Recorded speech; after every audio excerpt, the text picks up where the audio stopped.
Hello everybody, my name is Puppetine from I Love Puppets here on I Love Puppets to discuss today Castlevania. Last week we did Castlevania Season 1, and now we have gone ahead and hopped on to Season 2. Starting off before I go on and explain exactly our feelings on the season, you might be noticing we have a couple of crew members missing. Today it seems to be a messy day.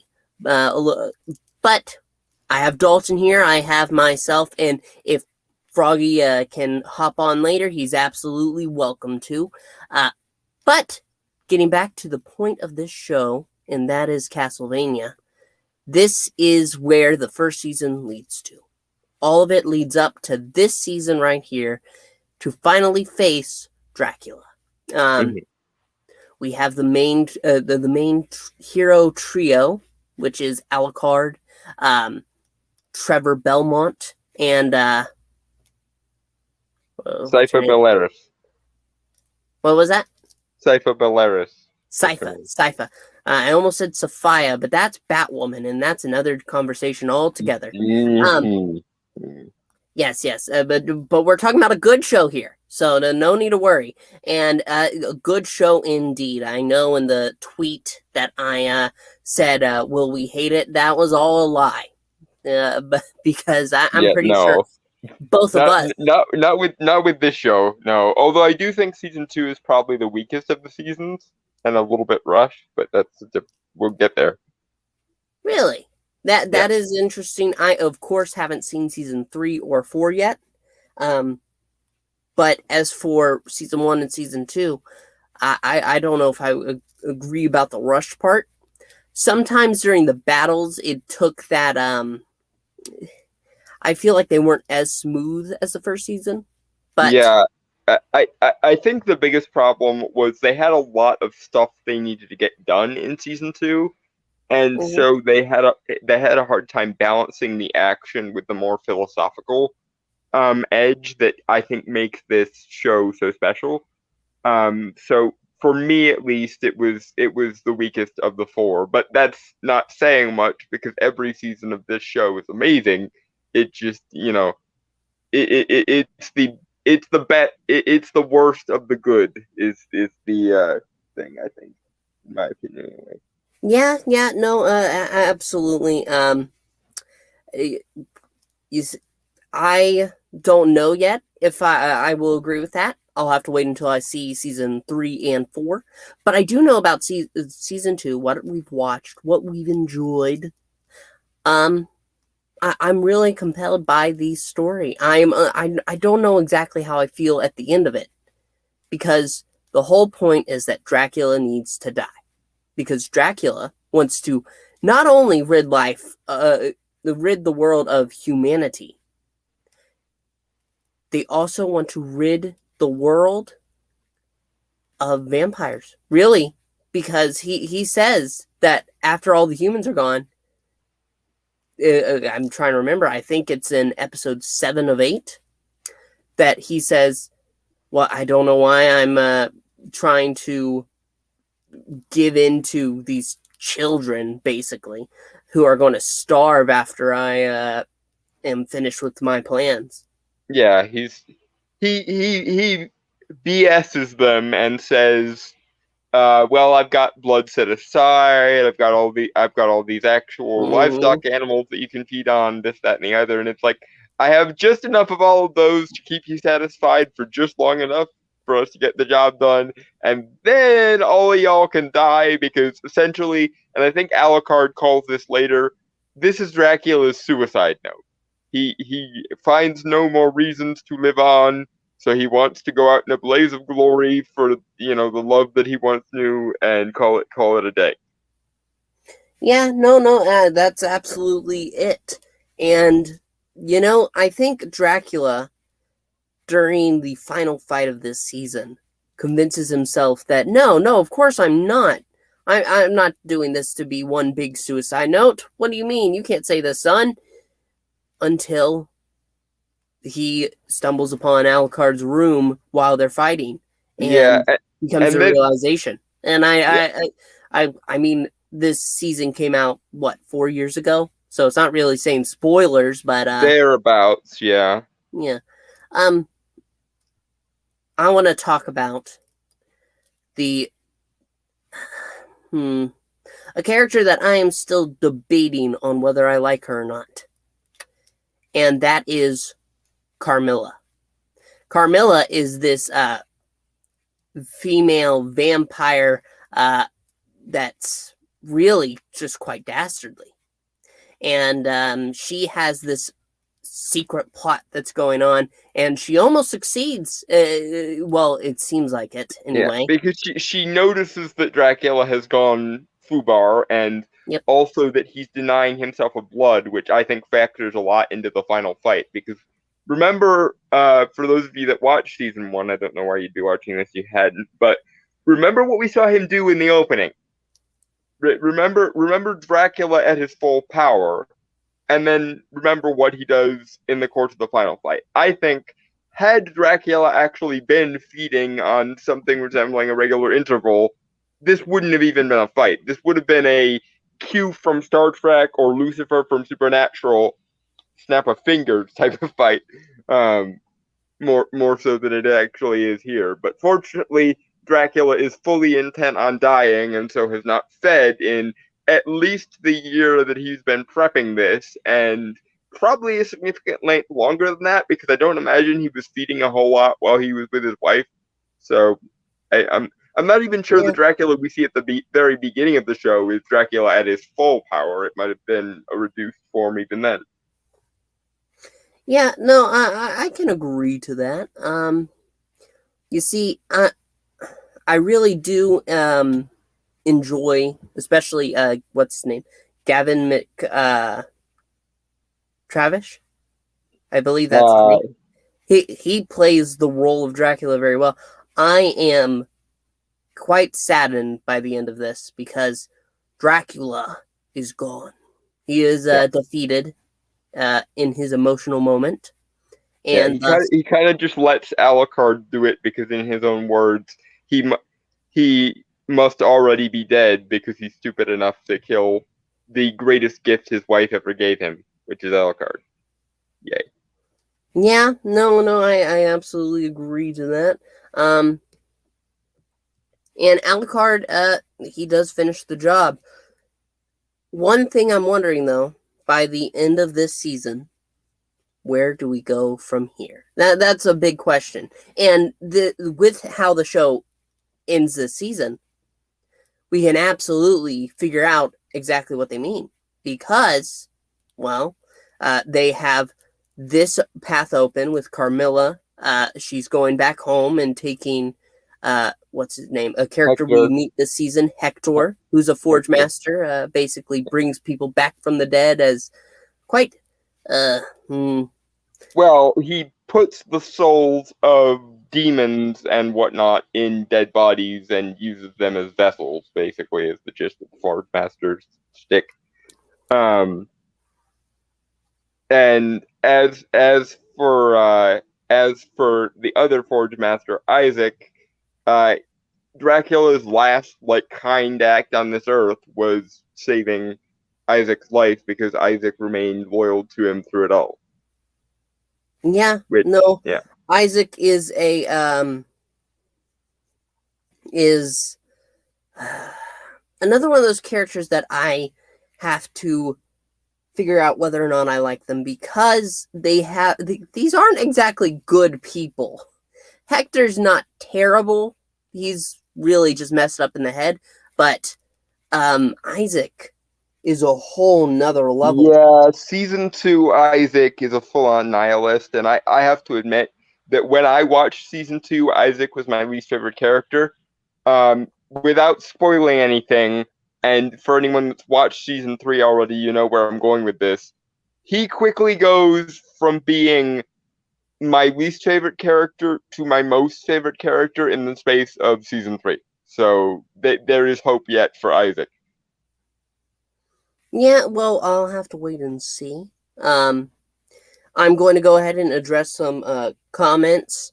Venkman is asking, we start without Froggy. Well, Froggy will be hopping in. Oh, look at the back seat. Oh, who's this? Froggy! There you are! You jerk! Huh. You started without me. I said I was there, and I've been waiting here for 15 freaking minutes. I'm you sorry, were late. Froggy. It's okay. I was not late. Somebody Devo over there likes to change the time whenever he wants to. I didn't change the time. You were too busy in your lily pad to look at the time. Oh, I saw the time. The time was me that laid a smackdown on you. Okay. This is why I have Dalton in between us, so that way you can hop over. So just try. It's. I don't get you. What are you doing? Ah! Get back. Get back. That's right. Okay, I'm sorry. To answer Venkman, Froggy's now here, as you can see. We've just been talking a little bit about what happens. We haven't discussed how we really feel about the entire season or anything. So Well, I'll tell you how I feel about it. I feel it sucks because you started without me. I'm sorry, Froggy. I'm sorry. You know what? I will make it up to you. I will figure out a way to make it up to you. I guess it really is not easy being green. To quote the guy in the top hat, infinite boots to the head. Oh, no. You cannot do that. Yeah, I'm a puppet. I can do whatever I want. You don't like it? You can leave.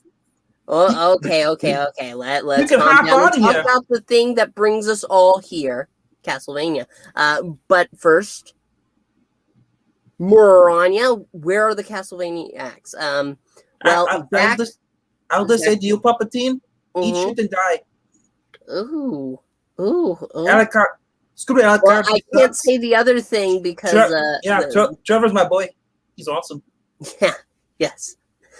But I can't give you the proper response because this is YouTube and they are sensitive.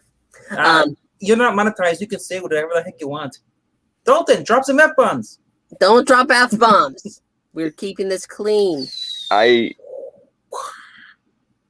This is an Avenue Q.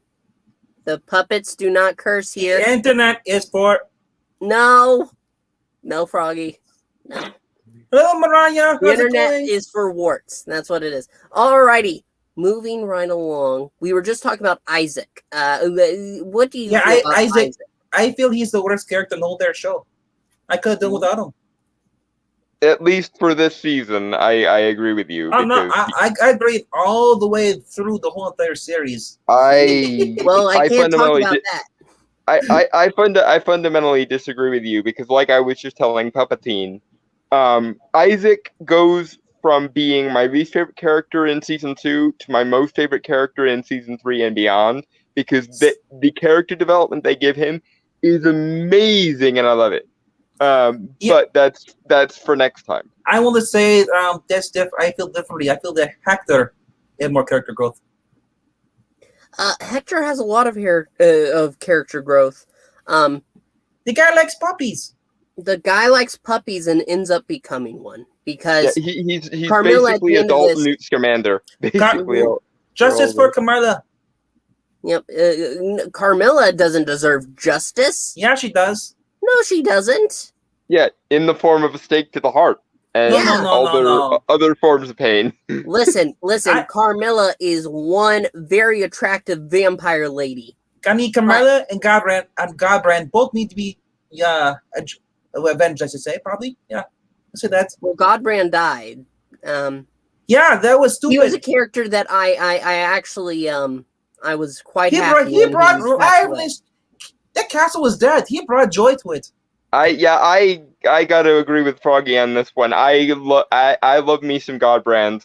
I especially love the moment where he gets offended by the notion that someone should not want him to make boats out of literally everything because he's a Viking.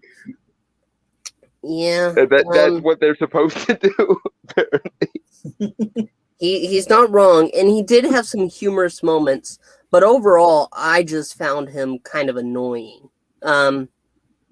He was a little too much, I feel. Well, he's basically like he represented all the other people who weren't crazy like Dracula. He was the comedy relief, and honestly, I feel like they would have been in better straits if they had killed off Carmilla instead of Godbrand, because Godbrand would have probably gotten his plot cleaned, and so would have Carmilla if she actually came out to do what she actually wanted to do in front of Dracula.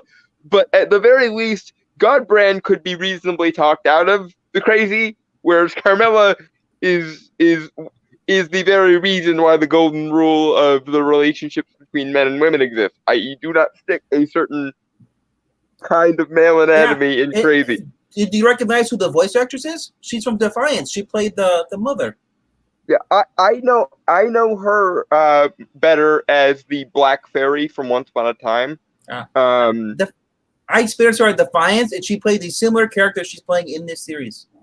Yeah, she always seems to play a similar kind of character, because Black Fairy in Once Upon a Time was also kind of a conniving so-and-so, shall we say. Mm-hmm. Ooh, okay. I wanted to see what this was like. Okay. We have some space. Do you like the space to hop, Froggy? Yeah, and now I can... Hey, Pixel, you ready to come out of the closet yet? You have him in your closet still? Well, he was kind of not being nice, so I had to tie him up. I am the only one authorized to come out of the closet, and I did that publicly a long time ago. Oh, come out of the closet at home now. Can you help me get Pixel out of the closet then? No. Well, I think if he's tied up, I don't think he's going anywhere anytime soon. Does he have any thoughts on? Have you been watching Castlevania with him? I've been watching Castlevania. I've been basically just doing all the voices for each character. Of each character? Every single character. So you've reenacted every episode of Castlevania for Pixel. Yeah, and I even got a drawing too. He doesn't sound very happy. Oh, that's him pretending to be sad. That's his character. He's playing Hector. Okay. I suppose that works. Later you can forge, but not now. I'm busy. Getting back to the comments. Marani says Carmilla, if she recalls, is another name drawn from vampire lore. It was the title character of a novel about a female vampire. Kudos to the storytellers for digging deep into the lore. It's also a character from the games, and it's very possible that that the character from the games takes her name from that same source. Yeah. I would imagine so.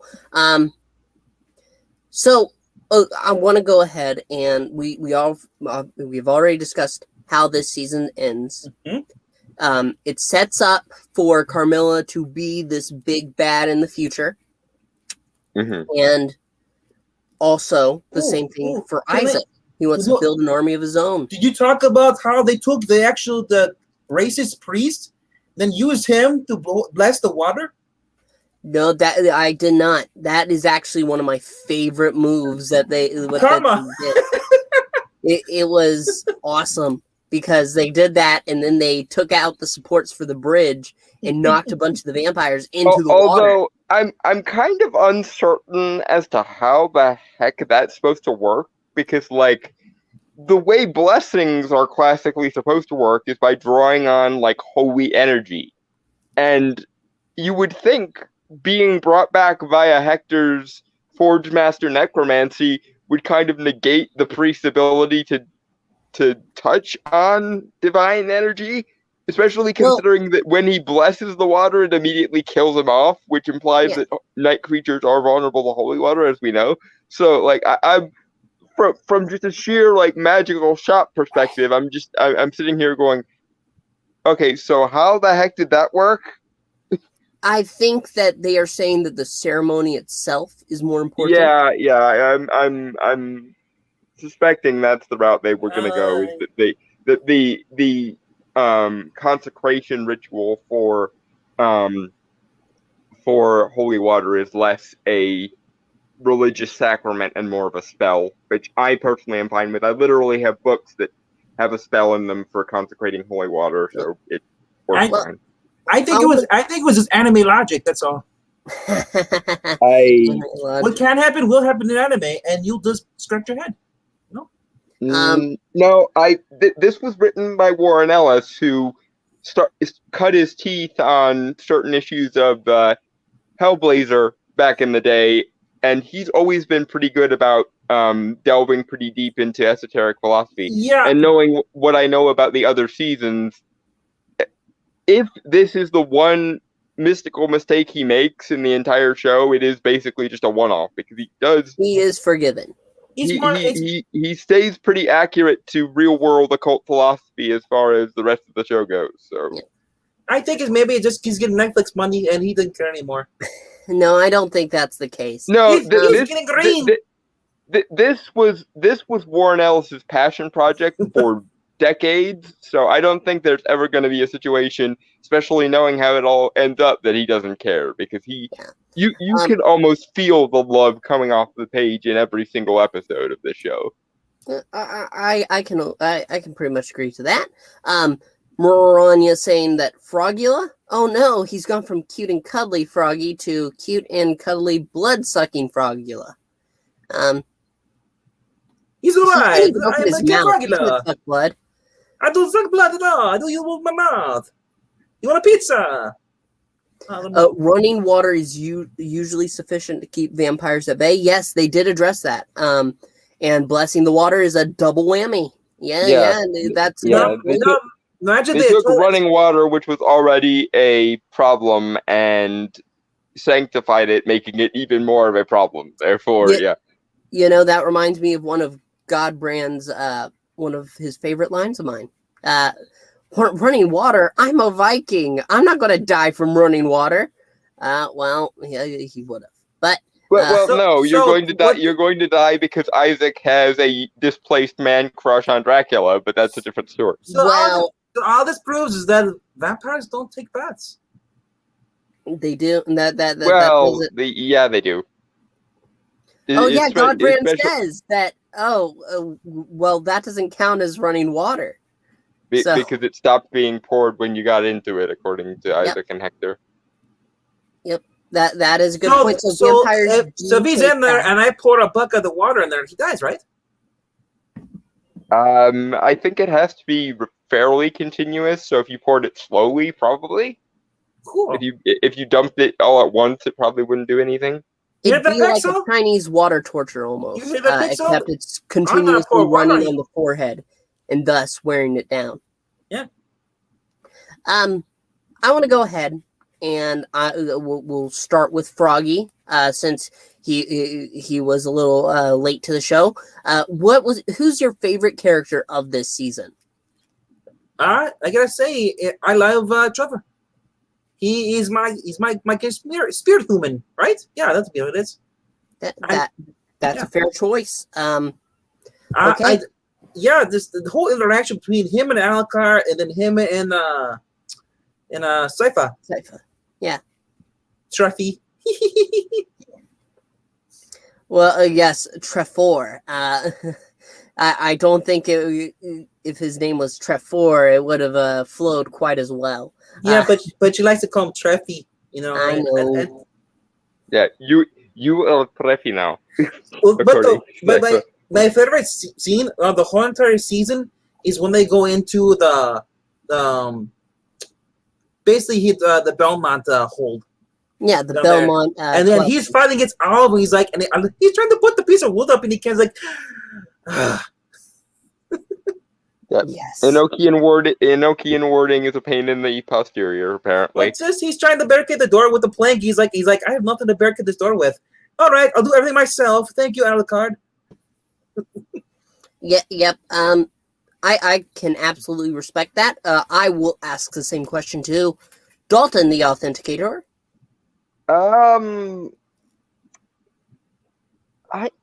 It's hard to say. I think my favorite character in the show in this season is probably still Dracula. Because everyone else I liked fine, but they each had moments where I was like, and I lose a little bit of respect for you. with Hector, it was because Carmilla was able to manipulate him so easily. Isaac is a bitter nihilist for most of the season. Sypha was almost my favorite character again, but then she did something very stupid when she was moving the castle, and she didn't test her spell out ahead of time, and therefore had to struggle with the engine and thereby melted it, and that's just sloppy spell work, my love. So It's no, just kind of weird that the castle moves with gears. I'm thinking like somebody puts gum in the gears. How does it move? it doesn't. It doesn't primarily move with gills. The gears channel what the Merkaba crystal thing does. Morania's asking if they use the unable to be reflected in mirrors trope, and in fact, no, because they have a lot of work with mirrors, and they usually don't have backs. Yeah, the distance and transmission mirrors are a key feature this season. Although one wonders if maybe those work because they're enchanted, so maybe normal mirrors don't reflect them, but distance and transmission mirrors do, possibly. But that's just a headcanon thing. And Morania says that silver prevents evil because of the 30 pieces of silver used to betray Jesus. Well, that's the Christianization of the reason why the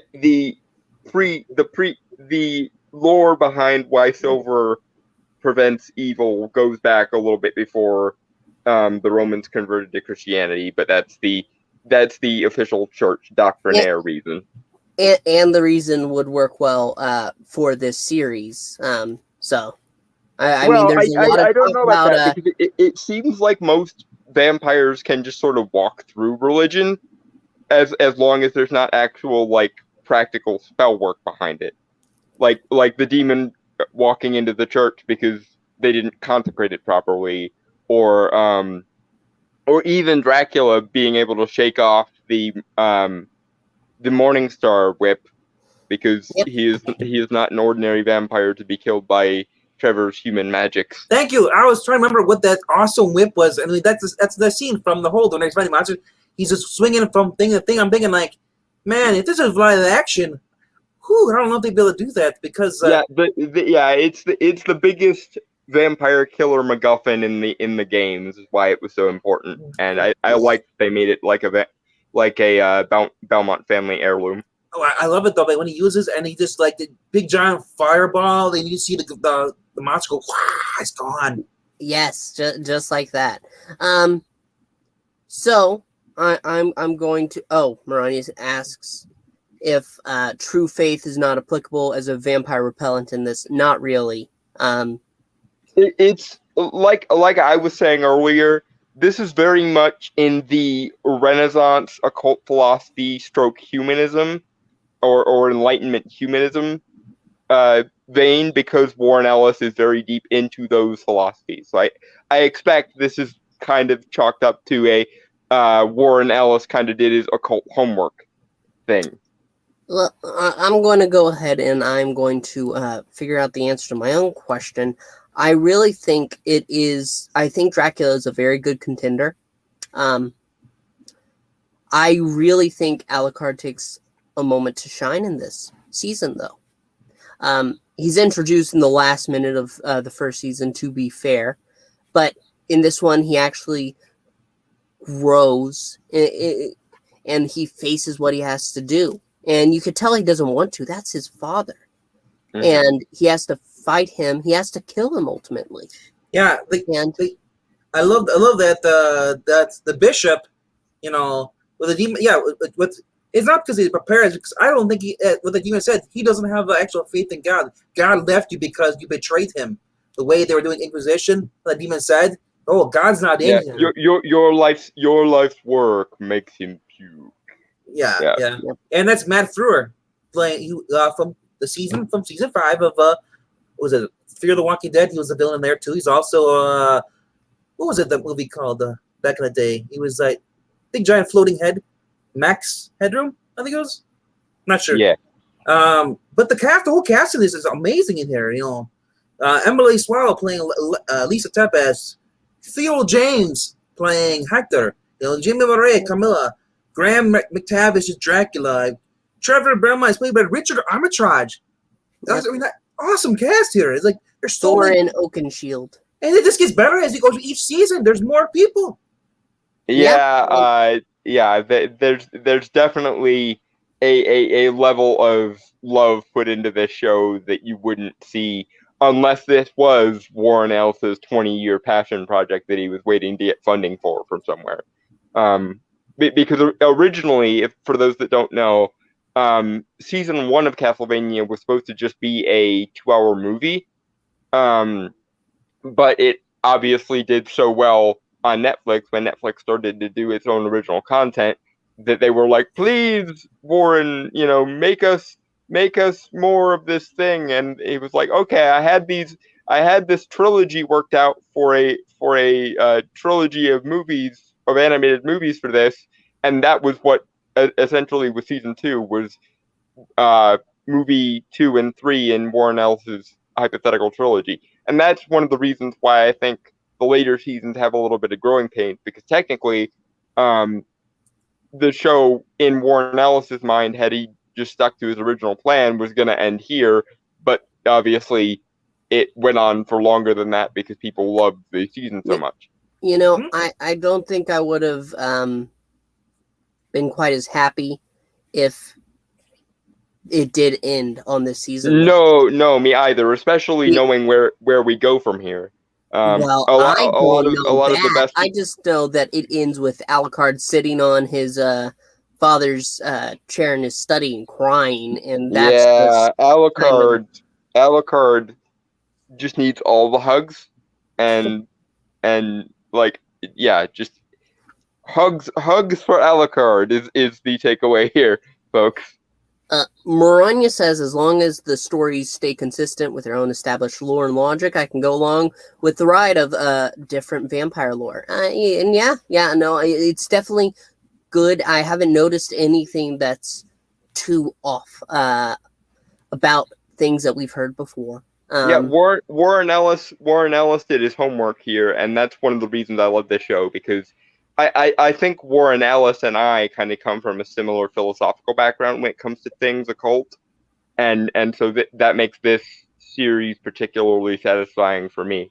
Even if there is that one little moment of like, okay, what are we doing with the neck, the zombie bishop being able to still perform the sacrament on the water? Is it the ritual itself is a magical ritual and therefore not really tied to the religion, or is it he's still somehow able to touch holy energy because he was a bishop at one point? I could tell that they were going to bring him back closer to his original form, because they kept showing him. They kept showing him in the dead pile, untouched, unlike others that they would put on the altar to. See, I didn't put 2 and 2 together on that one. I thought they were just showing him to kind of, point and laugh at the evil bishop who started all this mess, sort of like, the guy got his comeuppance in the end, sort of thing. But on the other hand, part of me would have been more satisfied if he had actually been forged into a night creature instead of just a zombie version of himself, because that would have been really ironic to have this bishop who is so gung-ho against all things supernatural that he even mistakes science for the supernatural, to be turned into a night creature would have been interesting. But but I thought I understand move. Like on the strategical level why they didn't, because Carmilla wanted to be extra vindictive and not only have running water, but also, by the way, it's also holy running water, so double screw you. Oh no, I was unsure, but I do love, and one of my favorite scenes of this is when the castle starts being pulled by Sypha over the Belmont library, essentially. Yeah. And whenever it's going around, and as soon as it ends, you see Carmilla asking, "What the was that?" And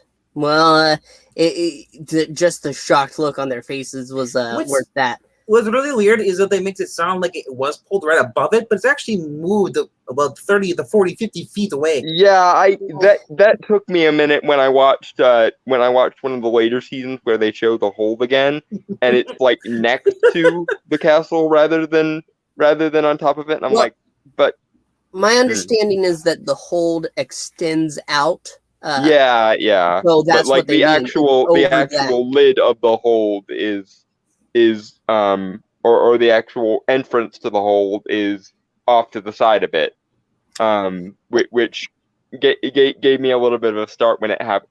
Honestly, as weird as this is gonna sound, the moving the castle scene was probably my least favorite scene, just because Sypha was my favorite character in season 1, just because of how much of a badass maid she is, but her spell work when it came to moving the castle was just so sloppy, and her explanation to Alucard about intent was the most bargain basement Wiccan crap I've ever heard in my life.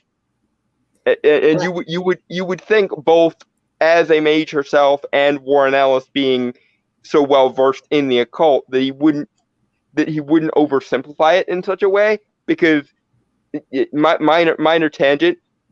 For those that don't know, intention means sweet but fuck all, unless you put life energy behind it. Magic is fundamentally the manipulation of life energy.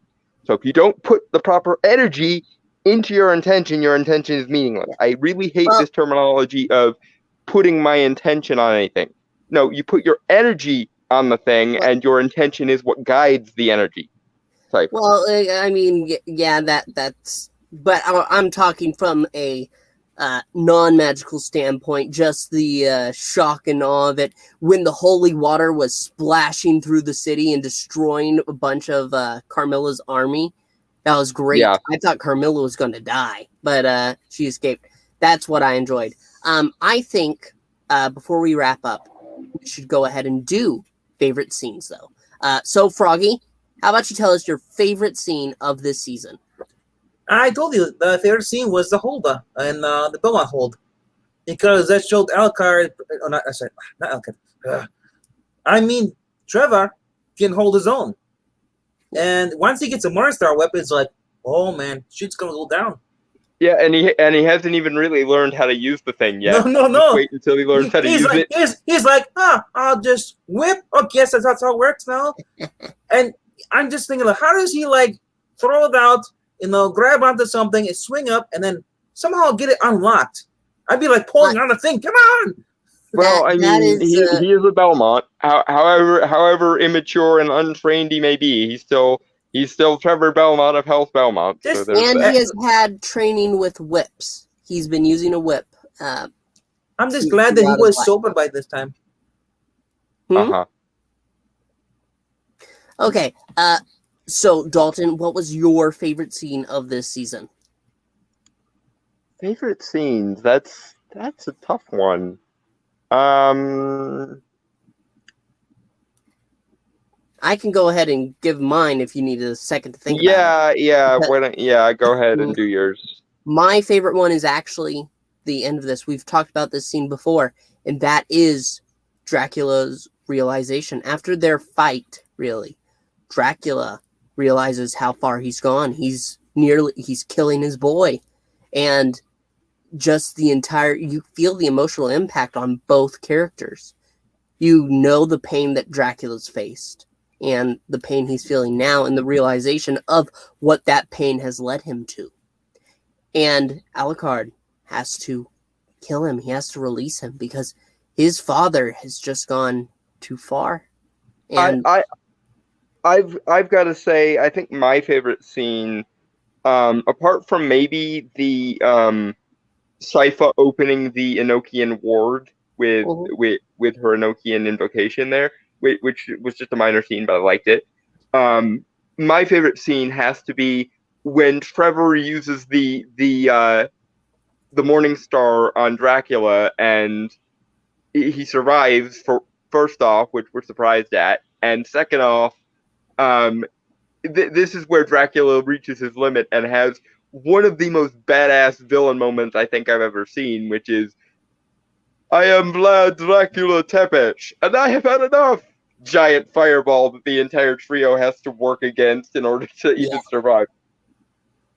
Oh yeah, that was definitely a good one too. And you know what? That brings us near the 40-minute mark, and I think it's time to wrap up. I want to thank everybody so much for watching along. I want to thank Dalton and Froggy for showing up and talking about this show with me. Get out from under there. Get down. Get down. What do you think you're doing? I'm doing what I want to do. I am Frogula. Get back. I control you. You're my puppet. No, I'm not your puppet. Get down. Get down. Get down tonight. Oh, yes, okay. I want to thank everybody so much for watching, and the people afterwards. Froggy, if you keep doing that, that's right, I will move you. You'll move me where? All right. I want to thank everybody so much for watching. I gotta go. I have a frog in my pants, it seems. And Ribbit. Ugh. Get out from under there. What's that? That's nothing. That's just a hostage I have in the closet. Oh, okay. I want to thank everybody so much for watching. And please comment, like, subscribe. We want to get this channel up there, and we're going to be doing more coverage next week. In fact, we should be finishing out this series with season 3 and 4 together. To answer your question quickly before Maria, those are wolves of bats. They're actually just giant bats. They're not wolves, but there are not. Basically, each creature turns into whatever it random. It's not really specific. Well, actually, Alucard at one point does transition into. Well, yeah. But if she's talking about the dead bodies turning into creatures, that's just random to me. Yeah, she was talking about. But Alucard does turn into a wolf. He doesn't turn into a bat, as far as I remember. Yeah, there's no transformation into a bat. He just goes super fast. Yeah, I was actually more impressed that they remembered that vampires could also turn into basically any creature of the night when Alucard turned into a wolf. So that actually was slightly more impressive than just the stereotypical bat thing. He should have been a frog. That'd been awesome. Maybe he could have been, but that would have been a little small. But I'm getting back to my wrap up. Thank you all so much for watching. Yeah, wrap it up. My host, and thank you to Marani in the comments. We will see you next time. And for all, one last thank you, and bye! Cheers, guys.